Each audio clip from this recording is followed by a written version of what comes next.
The USMCA review meeting was scheduled to be procedural. That is the word diplomatic sources used in the weeks leading up to it. Procedural.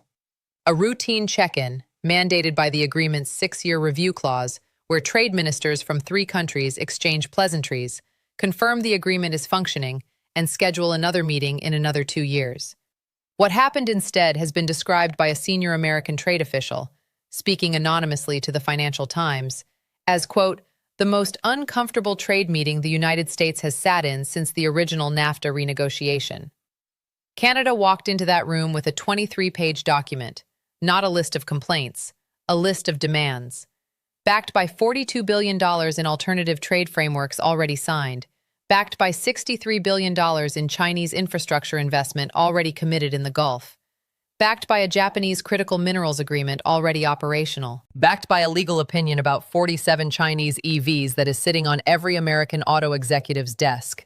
Canada walked in with everything it has built in the last 9 months, and the American delegation, sitting across the table from a country that was supposed to have been brought to heel by tariff pressure, found out what it feels like to be the one without leverage. Trump didn't just trigger a USMCA review meeting that was supposed to be procedural.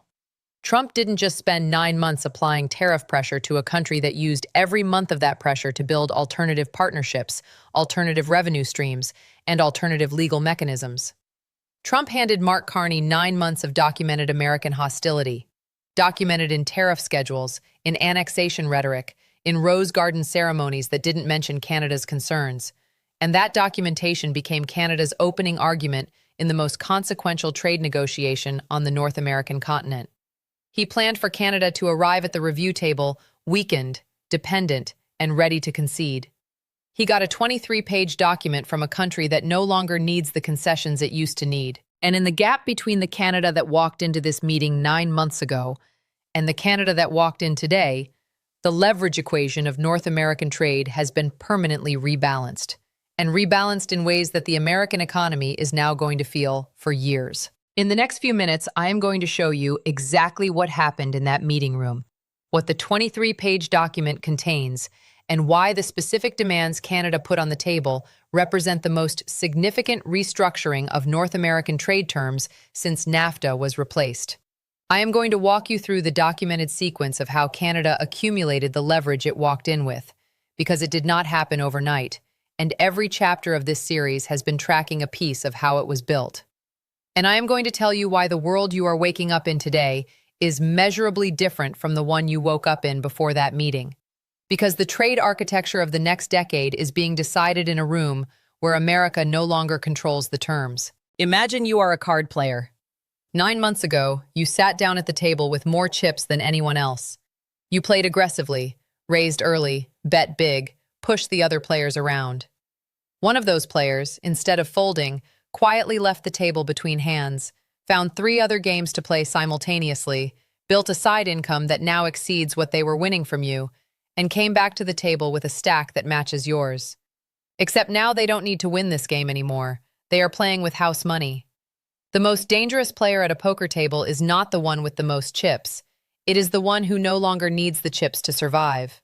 Hold that thought, because that is the precise strategic position Mark Carney walked into the USMCA review room with this week. And the American delegation understood it the moment the 23-page document landed on the table. Drop your answer in the comments right now. Did the administration's 9 months of tariff pressure on Canada strengthen America's hand at this USMCA review? Or did it give Canada the time and the justification to build the leverage that just showed up in that 23-page document? This did not start with the review meeting. It started 9 months ago, when the White House imposed 25% tariffs on virtually all Canadian goods and publicly floated annexation rhetoric. But this series has already told that story, 12 chapters of it. What matters now is what Canada built in those 9 months while American foreign policy was focused on Iran, the Senate War Powers Rebellion, Operation Epic Fury, $5 gas, and the USMCA EV gate that 47 BYD vehicles just walked through. While all of that was consuming American attention, while every camera was pointed elsewhere, Carney was building, not with rallies, with signed documents. Canada's entire USMCA negotiating position was built on one foundational transformation, that leverage in a trade negotiation is not determined by the size of the economy. It is determined by the availability of alternatives. 9 months ago, Canada had alternatives on paper. Today, Canada has alternatives in contracts, signed, dated, funded, and generating revenue. That is a different kind of alternative. It produces a different kind of leverage. The 23-page document is not a wish list. It is a balance sheet. And the balance sheet says Canada can afford to walk away from terms it does not accept. Receipt number 1. What the 23-page document actually contains, sourced and documented. According to reporting confirmed by the Globe and Mail, Reuters, and the Canadian press, all of whom had access to the document's summary framework, if not the full classified annexes, Canada's USMCA review demands fall into 4 categories. First, a permanent suspension of the 25% sectoral tariffs as a precondition for any substantive discussion of the agreement's other provisions, not as a negotiating chip, as a precondition. Canada walked in saying, "We do not discuss anything until the tariffs that violate the spirit and arguably the letter of the existing agreement are off the table." That is not an opening gambit in a traditional negotiation.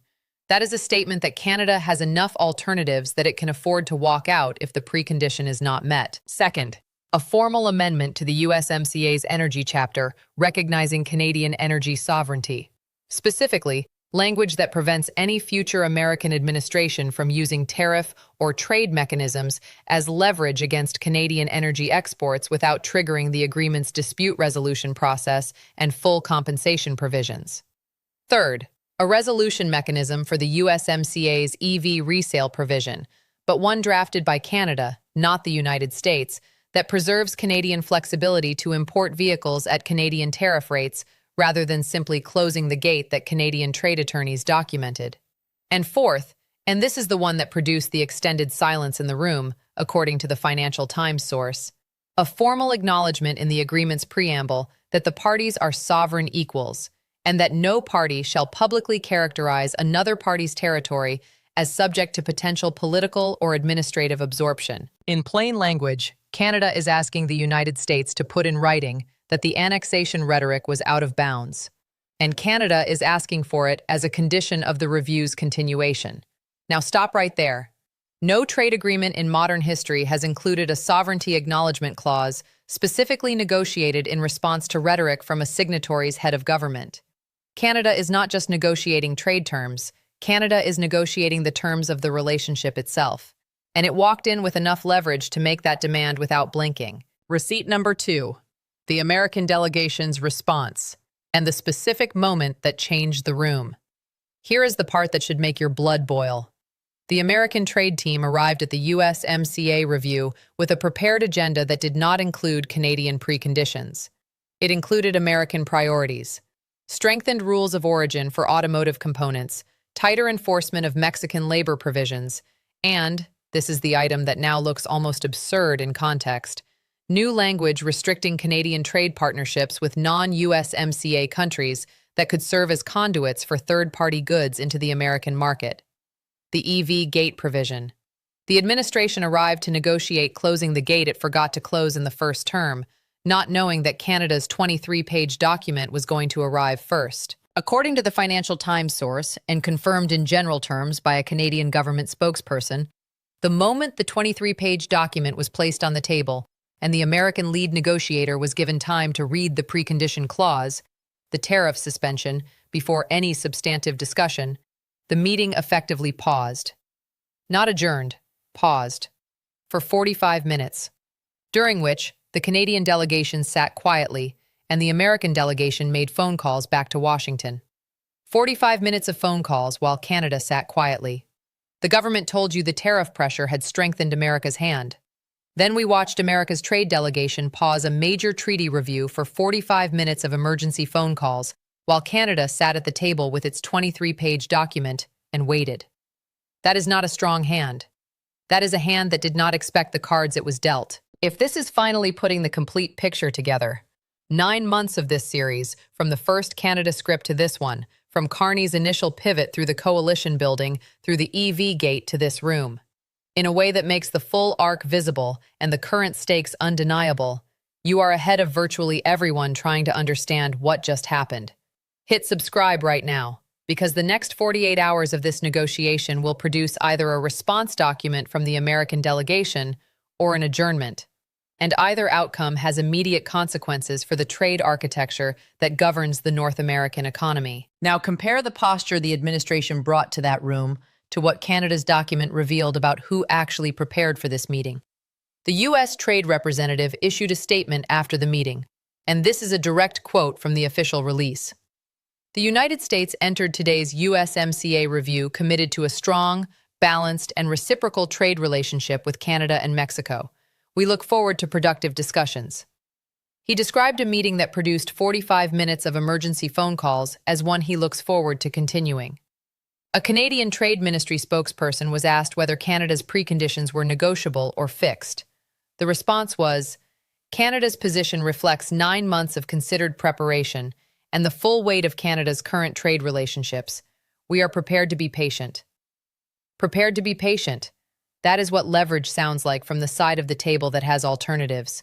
The United States issued a forward-looking statement about productive discussions. Canada issued a statement about being prepared to wait. These are not two parties in an equal negotiation. These are two parties where one has calculated it can afford to wait, and the other is calling Washington for instructions.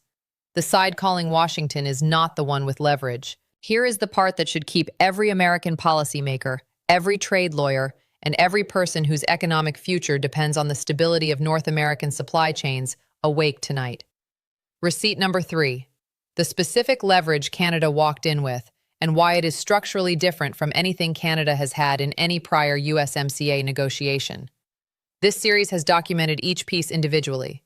The EU trade acceleration, 18% export growth in 1 quarter, generating revenue that reduces Canadian dependency on American market access by a documented margin. The Japan Critical Minerals Framework, a 10-year binding agreement that gives Canadian producers a committed Asian buyer for materials American defense procurement also needs, creating a supply competition that did not exist before. The yuan oil pricing arrangement in Saudi Arabia that Canada declined to oppose.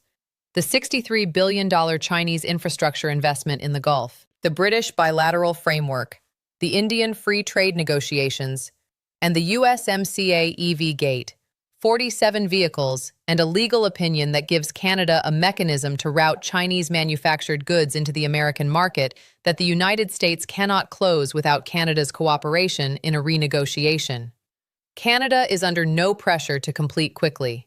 Each of those pieces individually is a negotiating variable. Together, in that room, they are a portfolio. The American delegation did not just face a document, it faced 9 months of building that it apparently did not model. And the building is already generating revenue. It does not need the USMCA review to succeed to continue. The leverage is real because the alternatives are real. And real alternatives are the only kind that change the outcome. Now let us look at the contrast between the trade architecture Canada walked in with and the one the United States arrived to defend.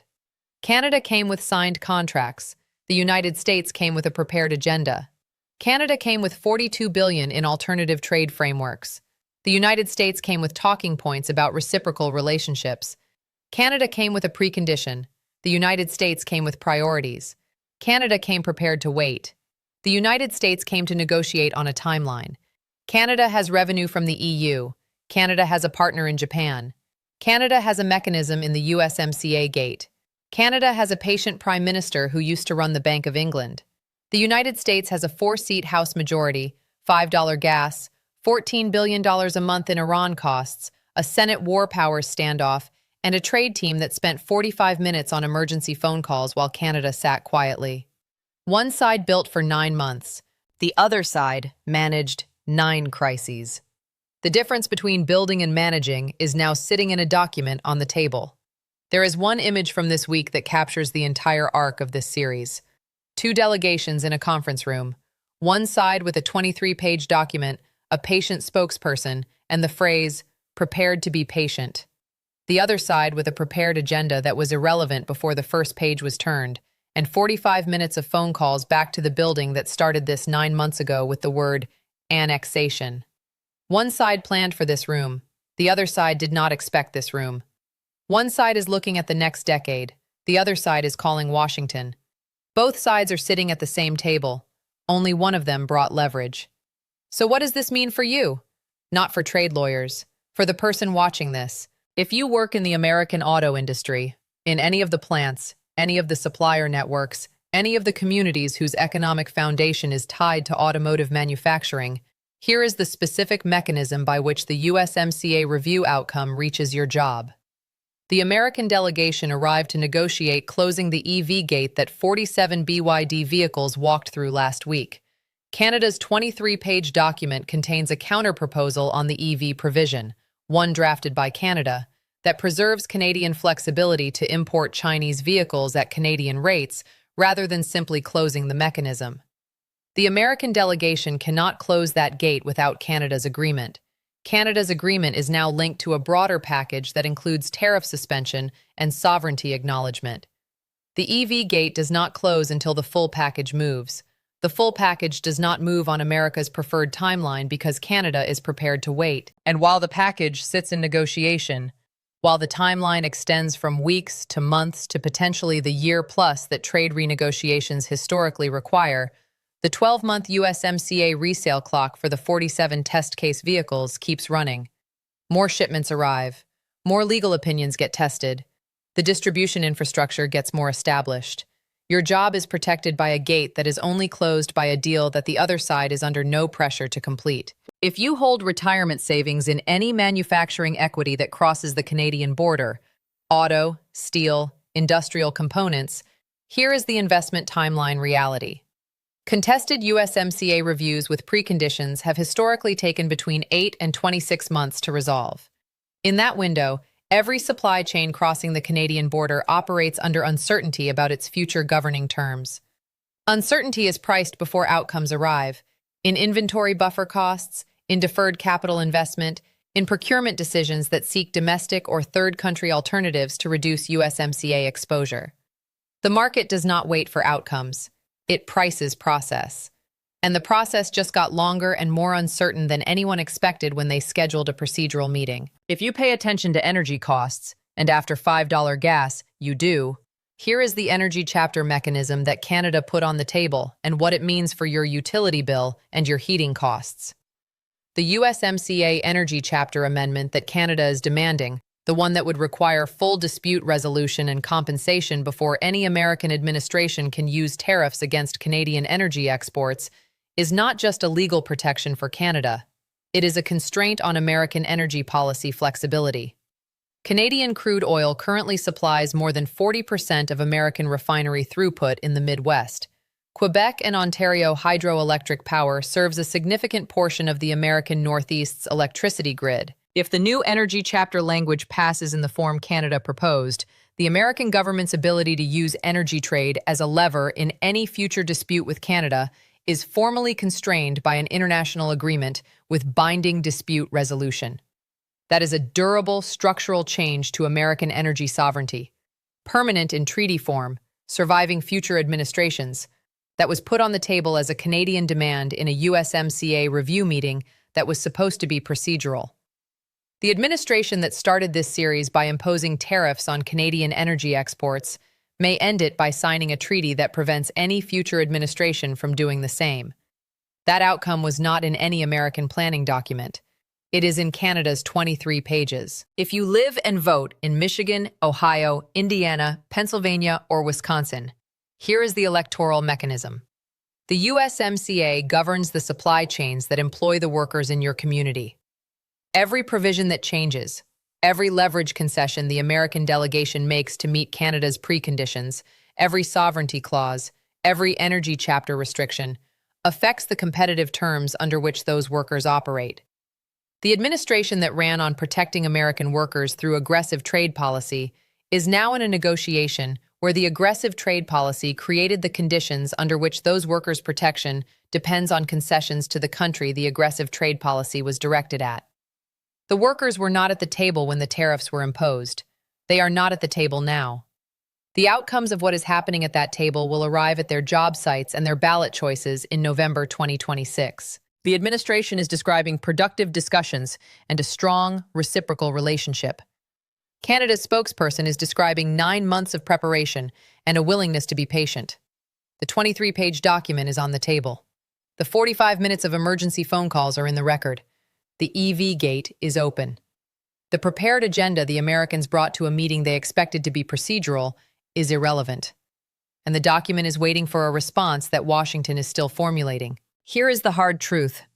The leverage Canada walked into that room with was not given to it.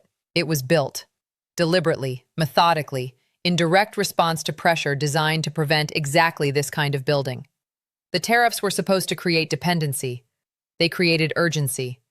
The annexation rhetoric was supposed to create demoralization. It created mandate. The hostility that was supposed to signal strength to Canada's voters signaled opportunity to Canada's trading partners, who lined up to offer frameworks that Canada's new strategic necessity made them eager to sign. Subordinates eventually realize they are not subordinates. When they do, they arrive at the review table with 23 pages and a willingness to wait. The moral verdict is this. The leverage Canada walked in with was manufactured in Washington. One tariff schedule, one annexation comment, one Rose Garden ceremony at a time. Canada just brought it back to the table where it originated. The people sitting across from it have 45 minutes of phone calls in the record and a prepared agenda that no longer applies. Where does this go from here? I see three paths. The first is the managed concession. The American delegation returns to the table with a modified position, some version of tariff suspension in specific sectors, not a blanket precondition acceptance, but enough movement to allow the substantive discussions to begin. Canada accepts the partial movement as sufficient to proceed. The sovereignty clause gets softened to language both sides can live with, an affirmation of respect for territorial integrity that is legally meaningful, but does not require explicit acknowledgement of specific prior rhetoric. The EV provision gets a joint working group rather than a Canada-drafted solution. The energy chapter gets language that is stronger than before, but not as constraining as Canada's opening demand. The review continues. A revised USMCA emerges in 12 to 18 months, with terms that are materially more favorable to Canada than the terms that existed before the trade war began. Even in this best case, the managed concession that gets both sides to a resolution, the concessions are permanent. The sovereignty language is in the treaty. The strengthened energy chapter is in the treaty. The modified EV provision is in the treaty. Canada's improved terms do not revert when the next American administration arrives. The 9 months of building produced durable treaty gains. That is the outcome of the trade war with Canada. A revised USMCA that is more favorable to Canada than the USMCA that was designed to protect American manufacturing. Built by the administration that was supposed to be protecting it, the second path is the extended standoff. The American delegation cannot meet the precondition without domestic political cost. Suspending the tariffs that were the centerpiece of the trade war as strength narrative would require the administration to publicly acknowledge that the narrative produced the opposite of its intended outcome. The political cost is judged too high. The review stalls formally. Canada does not walk out. It waits. The existing USMCA terms remain in force, which means the EV gate remains open, the existing tariff schedule remains in place on both sides, and the uncertainty that the contested review creates begins compounding through every supply chain that depends on USMCA stability. In the extended standoff scenario, no one gets the revised agreement they wanted.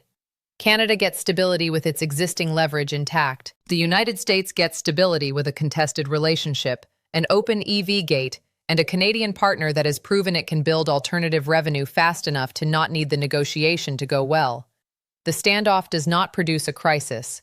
It produces drift, a slow, grinding, compounding divergence between two economies that were integrated by design and are now separating by policy, one supply chain decision, one procurement choice, one alternative partnership at a time. The third path is the rupture. This is the one nobody wants to say out loud. The American delegation, facing domestic political pressure to not appear weak, responds to the 23-page document not with a modified position, but with an escalation. New tariffs, a formal USMCA dispute filing, a public characterization of Canada's preconditions as negotiating in bad faith. Canada, with enough alternative revenue to absorb the escalation without capitulating, responds in kind. The review formally collapses. The USMCA enters dispute resolution, a process that takes years and produces no certainty during its duration. The supply chains that cross the Canadian border, the car that crosses 7 times, the energy that powers the Midwest refineries and the Northeast electrical grid, the agricultural trade that moves in both directions. All of those chains begin operating under a legal and commercial uncertainty that the businesses managing them cannot ignore. Capital investment that depends on supply chain stability stops. Jobs that depend on capital investment stop. Communities that depend on those jobs stop. Not all at once, not dramatically, but in the slow, compounding, multiplier effect in reverse way that this series has documented across 11 prior chapters. You would normally say that two countries sharing the longest undefended border in the world, $2 trillion in annual trade, integrated energy grids, and 60 years of security cooperation would never allow a treaty dispute to reach formal rupture. But normal left the building a long time ago, and there are no more guardrails. None. What remains is a 23-page document, a precondition, 45 minutes of phone calls, and the question of whether Washington has the capacity, after 9 months of everything this series has documented, to recognize what leverage actually looks like when it is sitting across the table from you.